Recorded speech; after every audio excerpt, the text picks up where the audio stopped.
Trump प्रशासन ने ईरानी तेल की खरीद पर प्रतिबंधों में 30 दिन की छूट दी है। ये छूट केवल समुद्र में मौजूद ईरानी तेल के टैंकरों की खरीद के लिए है। अमेरिकी ट्रेजरी मिनिस्टर स्कॉट बेसेंट ने इसकी घोषणा की है। ट्रेजरी विभाग की वेबसाइट के मुताबिक ये छूट 20 मार्च से 19 अप्रैल के लिए है। ग्लोबल मार्केट में तेल की सप्लाई बढ़ाने और कीमतों को काबू में रखने के लिए ऐसा किया गया है। अमेरिका इजराइल की ईरान के साथ चल रही जंग की वजह से क्रूड की कीमतें $110 के पार निकल गई हैं। 28 फरवरी को जंग शुरू होने से पहले ये $70 के करीब थी। स्कॉट बेसेंट ने कहा है कि दुनिया के लिए इस मौजूदा सप्लाई को अस्थायी रूप से खोलकर ग्लोबल मार्केट में लगभग 14 करोड़ बैरल तेल की तेजी आएगी।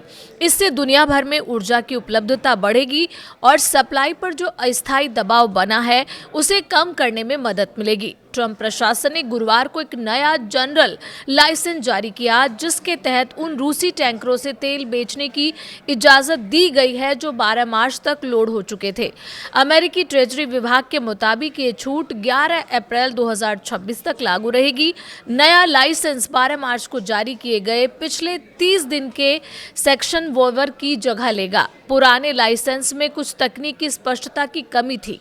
नए लाइसेंस के जरिए उत्तर कोरिया, क्यूबा और क्रीमिया को इस छूट से बाहर कर दिया गया है। अमेरिका, इजराइल और ईरान के बीच बढ़ते तनाव के कारण पिछले कुछ समय से अंतर्राष्ट्रीय बाजार में कच्चे तेल की कीमतों में उतार चढ़ाव देखा जा रहा है। ब्रेंट क्रूड आज $112 प्रति बैरल पर कारोबार कर रहा है। बीते दिनों $120 प्रति बैरल तक पहुंच गया था। तेल की कीमतों के बढ़ने की सबसे बड़ी वजह स्ट्रेट ऑफ हॉर्मूज का बंद होना है। ये करीब 167 किलोमीटर लंबा जल मार्ग है जो फारस की खाड़ी को अरब सागर से जोड़ता है। ईरान जंग के कारण ये रूट अब सुरक्षित नहीं रहा। खतरे को देखते हुए कोई भी तेल टैंकर वहां से नहीं गुजर रहा है। दुनिया के कुल पेट्रोलियम का 20% हिस्सा यहीं से गुजरता है।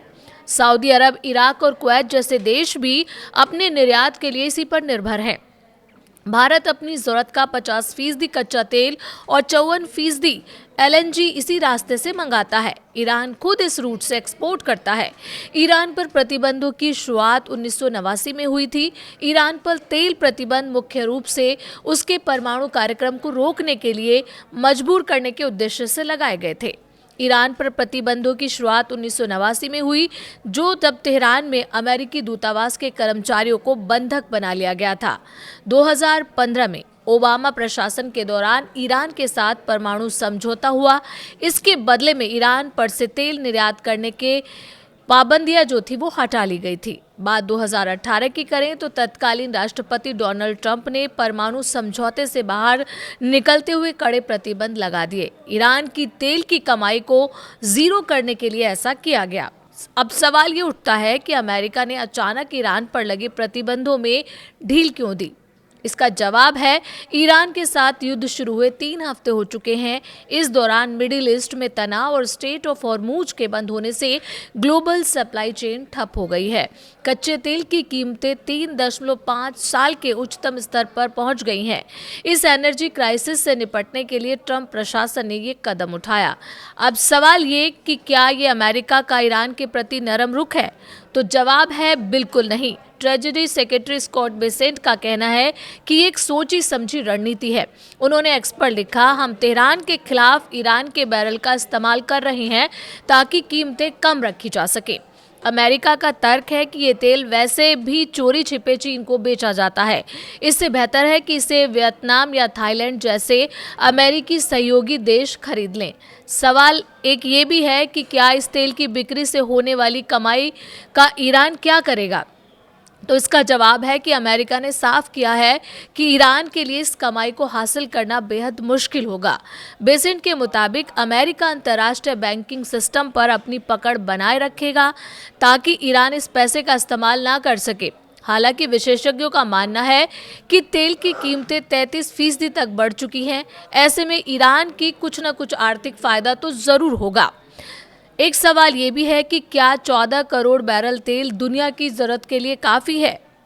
जवाब है कि यूएस एनर्जी इंफॉर्मेशन एडमिनिस्ट्रेशन के अनुसार 14 करोड़ बैरल तेल पूरी दुनिया की सिर्फ 1.5 दिन की खपत के बराबर है। यूरेशिया ग्रुप के एनालिस्ट ग्रेगरी ब्रू का कहना है कि ये स्टॉक बेहद जल्द खत्म हो जाएगा। इसके बाद अमेरिका के पास या तो ईरान पर पूरी तरह बैन हटाने का विकल्प बचेगा या फिर कोई और कड़ा रास्ता चुनना होगा। सवाल नंबर 5 है, क्या ऑपरेशन एपिक्यूरी क्या है और इससे तेल का क्या रोल है? इसका जवाब है कि ये ट्रंप प्रशासन का ईरान के खिलाफ सैन्य और आर्थिक अभियान है। एक तरफ अमेरिका ईरान के सैन्य ठिकानों को तबाह कर रहा है, वहीं दूसरी तरफ वो नहीं चाहता कि इसकी वजह से वैश्विक अर्थव्यवस्था चरमरा जाए। तेल की सप्लाई सुनिश्चित करना इस ऑपरेशन का एक अहम हिस्सा है ताकि अमेरिकी वोटर्स और सहयोगी देशों पर महंगाई का बोझ ना पड़े। और सवाल नंबर 6 कि क्या स्टेट ऑफ हॉर्मूज को लेकर ट्रंप का स्टैंड क्या है? जवाब है कि दुनिया का करीब 20% तेल इसी रास्ते से गुजरता है जिसे ईरान ने लगभग बंद कर रखा है। ट्रंप ने इसे लेकर कहा है कि एक समय के बाद ये अपने आप खुल जाएगा। वो फिलहाल सैन्य उद्देश्यों को पूरा करने पर ज़्यादा ध्यान दे रहे हैं और तेल की कमी को अस्थायी दर्द मान रहे हैं।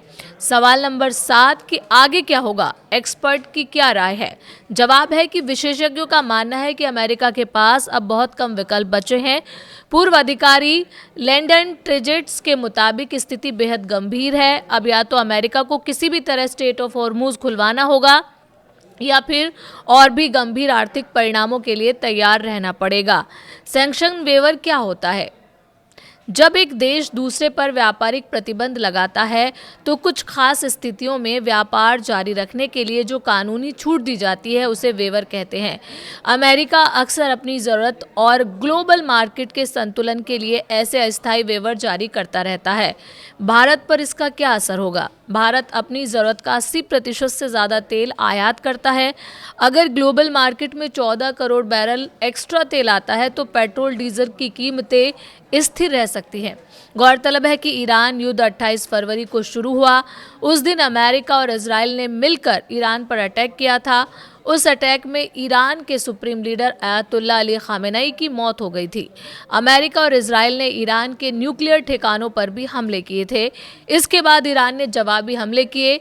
इसमें खाड़ी क्षेत्र में तनाव बढ़ा। ईरान युद्ध के कारण तेल की कीमतें आसमान छू रही हैं और स्टेट ऑफ हॉर्मूज में खतरा बना हुआ है। डोनाल्ड ट्रंप वैसे भी युद्ध खत्म करने की टाइमिंग को लेकर भी कई बार यू टर्न ले चुके हैं और आने वाले दिनों में क्या हालात होंगे ईरान, इजराइल और अमेरिका युद्ध के, वो अब देखने वाली बात होगी।